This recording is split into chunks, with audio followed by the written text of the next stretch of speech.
Set ചെയ്ത് വെച്ചിട്ടുണ്ടെങ്കിൽ പറയട്ടെ, നാളെ വലിയൊരു സാധനം സെറ്റ് ചെയ്ത് വെച്ചിട്ടുണ്ട്, എനിക്ക് ഇത്ര രൂപ ടേൺ ഓവർ വേണം. ഓക്കെ, കുഴപ്പമില്ല, വെച്ചു. അത് ഞാൻ നാളെ എന്ത് ചെയ്യാൻ പോകുന്നു? നാളെ ഇത്ര പേർക്ക് ഞാൻ കൊട്ടേഷൻ കൊടുക്കും, ഇത്ര പേരെ ടെലികോൾ ചെയ്യും, ഇത്ര പേരെ പോയി മീറ്റ് ചെയ്യും. നമ്മുടെ ടാർഗറ്റ് ആക്കാം. നമ്മളത്ര മനസ്സിലുണ്ട്. എന്തിനാണ് നമ്മൾ വലിയ വലിയ മഹാമാരെ നോക്കി അധികം കാര്യങ്ങളൊന്നും പഠിക്കേണ്ട ആവശ്യമില്ല.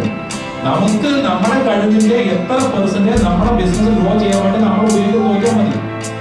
പരസ്യം കൊടുക്കാൻ നമ്മുടെ ബിസിനസ് ഇംപ്രൂവ് ചെയ്യാനായിട്ട് ഉപയോഗിക്കുന്ന പലവിധ മെത്തേഡ്സാണ് news paper, FM radio, TV, audience and SEO, search engine optimisation.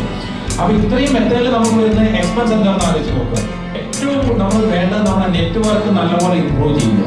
എവിടെയൊക്കെ നമുക്ക് നെറ്റ്വർക്ക് ഉണ്ടാക്കാൻ പറ്റുമോ, ഒരാളെ കണ്ട് നമ്മുടെ ബിസിനസ് ഹാൻഡ് ഓവർ ചെയ്യാൻ പറ്റും, നമ്മളെ കുറിച്ച് ഇൻട്രൊഡ്യൂസ് ചെയ്യാൻ പറ്റും, നമ്മുടെ ബിസിനസ് മറ്റൊരാൾക്ക് മനസ്സിലാക്കി കൊടുക്കാൻ, പഠിപ്പിച്ചു കൊടുക്കാൻ പറ്റും. രണ്ട് കാര്യമാണ് നമ്മൾ ശ്രദ്ധിക്കേണ്ടത്. നമ്മൾ ചെയ്യുന്ന ബിസിനസ് എന്താണെന്നുള്ളത് നമ്മുടെ ഫെല്ലോ മെമ്പേഴ്സ് അല്ലെങ്കിൽ നമ്മുടെ ഉള്ള ക്ലബുകളിലെ ആൾക്കാർ അല്ലെങ്കിൽ നമ്മൾ കണ്ടുമുട്ടുന്ന ആൾക്കാരെ വിസിറ്റിംഗ് കാർഡ് കൊടുത്ത് പരിചയപ്പെടും. അങ്ങോട്ട് വിസിറ്റിംഗ് കാർഡ് ഹാൻഡ് ഓവർ ചെയ്ത് നമ്മൾ കൃത്യമായി നമ്മൾ ഇന്ന കാര്യങ്ങൾ ചെയ്യുന്നതെന്ന് പറയും. നല്ലപോലെ നമ്മുടെ പ്രൊഡക്റ്റ് നമുക്ക് വിശ്വാസമുണ്ട്, നമ്മുടെ സർവീസ് വിശ്വാസമുണ്ടെങ്കിൽ നല്ല കോൺഫിഡന്റ് ആയി, നല്ല ഹൈലി എനർജറ്റിക് ആയിട്ട് നമുക്കത് പാസ് ചെയ്യാനായിട്ട് പറ്റും. അപ്പൊ കസ്റ്റമർക്ക്, നമ്മുടെ കൂടുതലുള്ള ആൾക്കാർക്ക്, വരുന്ന ആൾക്കാർക്കും കൂടുതലുള്ള ക്ലബിൽ പ്രത്യേകിച്ച് ഇവിടെ ശ്രദ്ധിക്കാനുള്ള പാർട്ടിസിപ്പേറ്റിംഗ് ഗ്രൂപ്പ്സ്, പല rotary club, lions club, Y's Men's club, JCs, പല ക്ലബ്ബുകളുണ്ടാവും. ഏതൊക്കെ ക്ലബ്ബുകളുണ്ടോ അവിടെയെല്ലാം നമ്മൾ വിസിറ്റിംഗ് കാർഡ് കൊടുക്കണം. ഒരാൾ ഏറ്റവും ഇക്കണോമിക്കലായി പറയുന്നത് ഏറ്റവും ചെലവ് കുറഞ്ഞ മെത്തേഡാണ് റഫറൽ എന്ന് പറയുന്നത്. എന്ന് വെച്ചാൽ നമ്മുടെ ബിസിനസ് കൊള്ളാമെന്ന് വേറെ ആൾ നമുക്ക് വേണ്ടി എൻജോയ് ചെയ്യും, ഒരു സ്വീകരിച്ച് തരണം. ഇവിടെ പോയാൽ നിങ്ങൾ വേറെ എവിടെയും പോകണം, നിങ്ങൾക്ക് വേണ്ട സാധനം ഇന്നെ കടയിൽ കിട്ടും എന്ന് നമ്മുടെ പ്രൊഡക്റ്റിനെ കുറിച്ച് അല്ലെങ്കിൽ നമ്മുടെ കമ്പനിയെ കുറിച്ച് അല്ലെങ്കിൽ നമ്മുടെ ഷോപ്പിനെ കുറിച്ച് വേറെ ആൾ ഫീൽ ചെയ്ത് ഒരാൾക്ക് കൊടുക്കുന്ന സമയത്ത്, എൻഡോസ് ചെയ്യുന്ന സമയത്ത് ആ ബിസിനസ് പോസിബിലിറ്റി 99.9%. ഈ ഇന്ത്യയിലത്തെ കേസ് വരുന്ന സമയത്ത് ആൾക്കാർക്ക് പേടിയുണ്ട്. നേരത്തെ മേഡം പറഞ്ഞ പോലെ ട്രാൻസ്പെറൻസി വേണം പറയും. ഈ സാധനങ്ങളെല്ലാം അളന്ന് നോക്കി കൊണ്ടുവരുന്ന സമയത്ത് അത് പറഞ്ഞിട്ടില്ല, അതിന്റെ എക്സ്ട്രാ പിന്നെ പറയുന്ന എല്ലാം അങ്ങോട്ട് കൂടും. നമുക്കറിയാം, കിച്ചൺ കമ്പോർട്ടൊക്കെ വരുന്ന സമയത്ത് കംപ്ലീറ്റ് അളന്ന് നോക്കി മെഷറും കാര്യങ്ങളൊക്കെ കൂടി കഴിഞ്ഞ് വരുന്ന സമയത്തേക്ക് ഇതിന്റെ പ്രാക്ടിക്കൽ ഡിഫിക്കൽറ്റിയോട് നമ്മൾ ചെറുതായിട്ട് അങ്ങോട്ട് അടിയടി നിൽക്കണം. ഒരു കമ്പോർട്ടുണ്ട്, അതിന് വെറുതെ ചാർജ് വരുന്നത് ഈ പറഞ്ഞ മുഴുവൻ ചെയ്തതിന്റെ അത്രയും ഒരു ചാർജ് വരുന്നത്.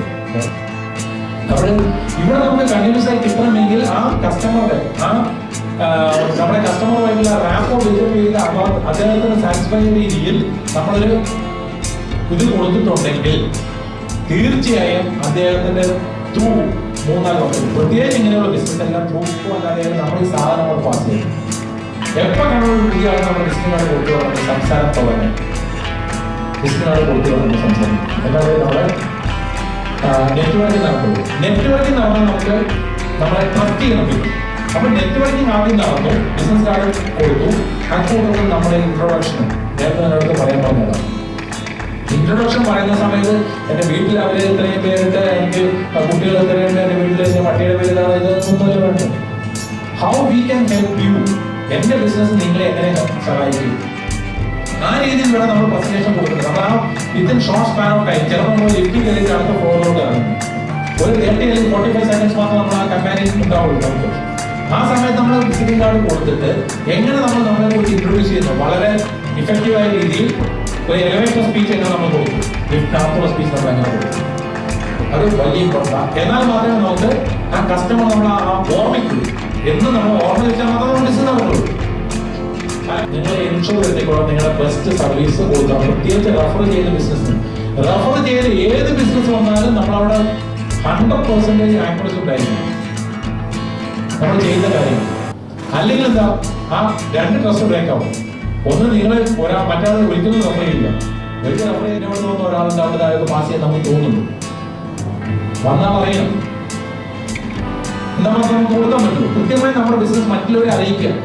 ഈ കാലമൊക്കെ പോയി നമ്മുടെ ഇപ്പോഴും പലരും വിചാരിക്കുന്നത് നമ്മുടെ ബിസിനസിന്റെ സീക്രട്ട് വേറെ അറിഞ്ഞു കഴിഞ്ഞാൽ അവ പോയി തുടങ്ങുന്നതാണ്. ആക്ച്വലി അത് നമുക്ക് ഇത്രയും എക്സ്പീരിയൻസ് ആയിട്ട് നമ്മൾ സർവീസ് ഏത് കസ്റ്റമറെ വേണ്ടെന്ന് ചോദിക്കും. കാരണം ടെസ്റ്റ് കൂടി, കാരണം ആ ലോക്ക് കൊണ്ട് കൊടുത്താൽ സാറ്റിസ്ഫൈ ആയെങ്കിൽ അതിനാണ് പറഞ്ഞത് റെഫറൽ കൊടുക്കുന്ന സമയത്ത് ഏറ്റവും ബെസ്റ്റ് കൊടുത്താൽ മാത്രമേ ഈ 3 ട്രസ്റ്റ് വർക്കൗട്ട്. കസ്റ്റമർ, പുതിയ കസ്റ്റമർ, നമ്മൾ തമ്മിലുള്ള trust, again trust to new customer, അത് ബിൽഡപ്പ് ചെയ്യണമെങ്കിൽ ട്രസ്റ്റ് മീൻസ് റെഫറലിലൂടെ വരുന്ന ബിസിനസ് നമ്മൾ എക്സിക്യൂട്ട് ചെയ്യാൻ നല്ലപോലെ. അതിനാണ് നമ്മൾ ഓർമ്മിക്കാൻ വേണ്ടിയാണ് ചെയ്യുന്നു. നമ്മുടെ പ്രസന്റേഷൻ നമ്മൾ കൊടുക്കുന്ന എപ്പോഴും നമ്മൾ റെഡിയാക്കി ഒരു 30 സെക്കൻഡ്സ് എന്ന് പറയുമ്പോൾ അല്ലെങ്കിൽ 45 സെക്കൻഡ്സ് ചെയ്യാൻ പറ്റും. പിന്നെ ഡ്യൂറബിലിറ്റി ഉണ്ട്. എല്ലാത്തിനും പുറമെ പൈസയുടെ വ്യത്യാസം വളരെ വലിയ വ്യത്യാസം. അപ്പോൾ അത് നമ്മൾ കൺവേ ചെയ്യാൻ പറ്റണം. അത് നമുക്ക് കസ്റ്റമർ കൺവേ ചെയ്യാൻ പറ്റിയ വേറെ ആൾ കസ്റ്റമർ തടി എടുക്കാൻ പോകണം തിരിച്ചു വരും. എന്തിനാ നമ്മൾ അന്നത്തെ പേ ചെയ്യുന്നു? ശരി, ഒരാവശ്യമില്ലാത്ത സ്ഥലത്തല്ലേ ഒരുപാട് പകുതി കോസ്റ്റ് നമുക്ക് കാര്യം നടത്താറുണ്ട്. ഫ്രണ്ട് ഡോറോ അല്ലെങ്കിൽ താഴത്തുള്ള ഡോറുകളിലോ മാത്രം മതി മരത്തിന്റെ സുരക്ഷിക്കുന്നതാണ്.